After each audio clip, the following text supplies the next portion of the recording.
So at this time, the race stands at 224 electoral votes for Joe Biden and 213 for President Trump. 6 battleground states are still outstanding, including Nevada, Wisconsin, North Carolina, Georgia, Michigan, and Pennsylvania. At least 4 of those are toss-ups. Projections show if Biden can secure at least 4 of them, he could claim victory. Early this morning at the White House, President Trump spoke to supporters, prematurely declaring victory without results. To back it up, here's a clip of that. We will win this, and as far as I'm concerned, we already have won.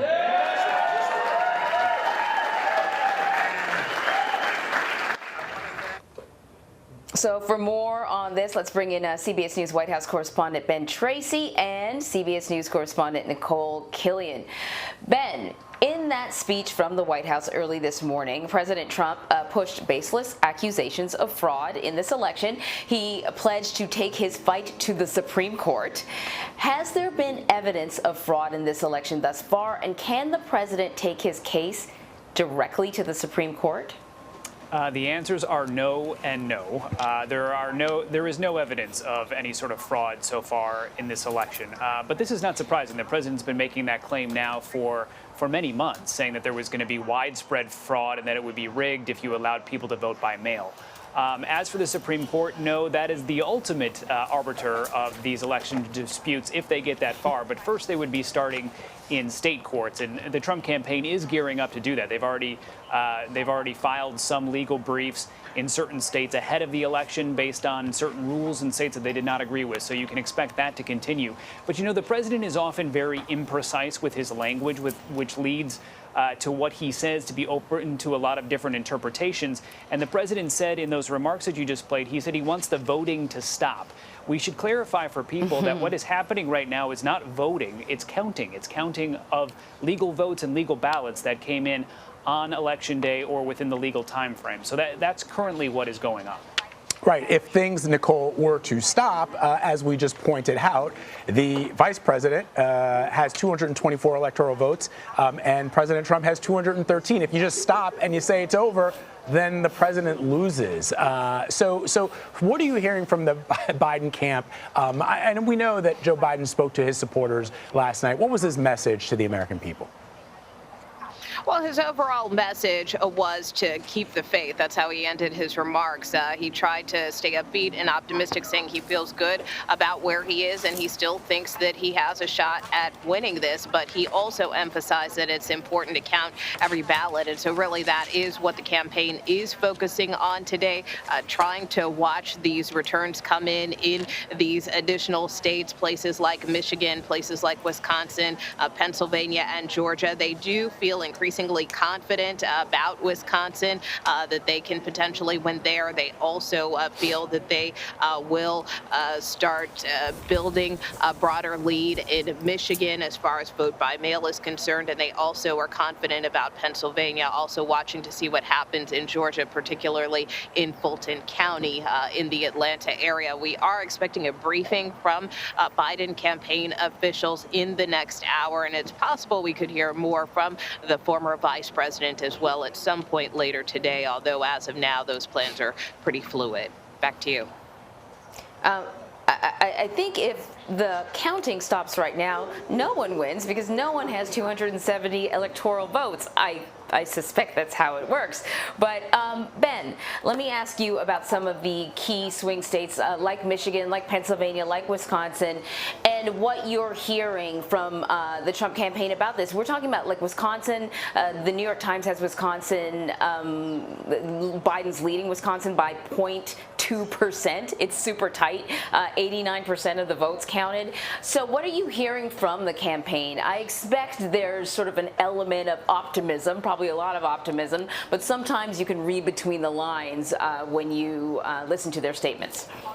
I think optimism that there is still a path for the president, but the landscape has changed quite a bit since the president made those remarks at about 2 o'clock this morning in the East Room of the White House. These races are much closer than they appeared at that time, and that's because simply more votes have been counted. That's how this typically works.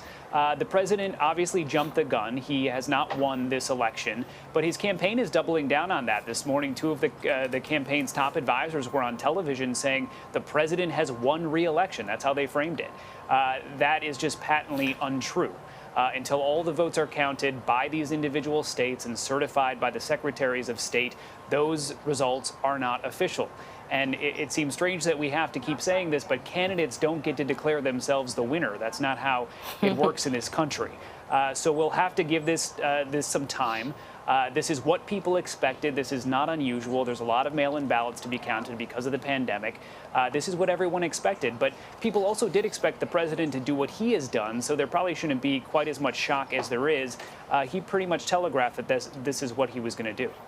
And Nikole, speaking of unexpected, I know that there were a lot of Democrats that were, refreshing their Twitter feeds and looking at the New York Times Needle and watching CBS News to see our battleground tracker over and over and over again as the Florida results came in, as we started to get results in from Georgia. And what was the Biden campaign? I think it's sometimes instructive for people to understand what the campaigns were saying leading up to the election.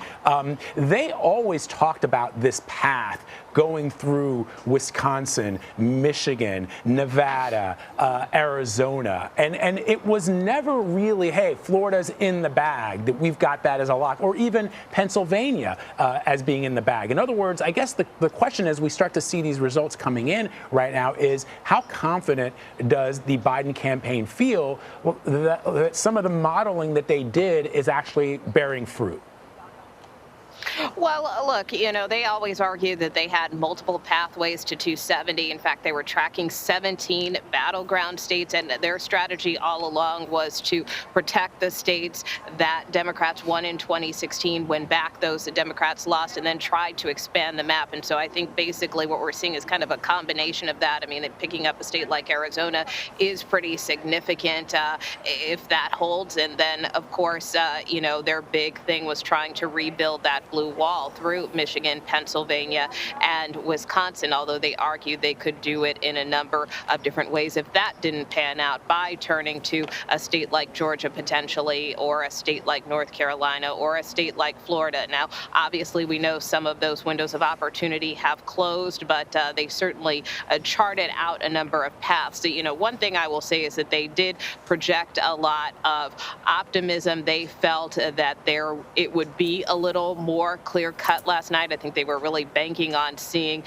the Sun Belt break at some point, whether it was North Carolina, whether it was Georgia, or whether it was Florida. Obviously, we know Florida has been called, but North Carolina and Georgia still remain toss-up. So from that standpoint, I would say the night didn't go maybe as they had hoped, but they were always kind of banking on that blue wall strategy. So from that standpoint, right now, that's where they continue to argue that they feel they have the best opportunity. And like I said, they're just continuing to watch how things play out as more of these ballots are counted, and they still remain confident that they have a shot at winning this. All right, Ben, Nikole, thank you so much, guys. Thank you.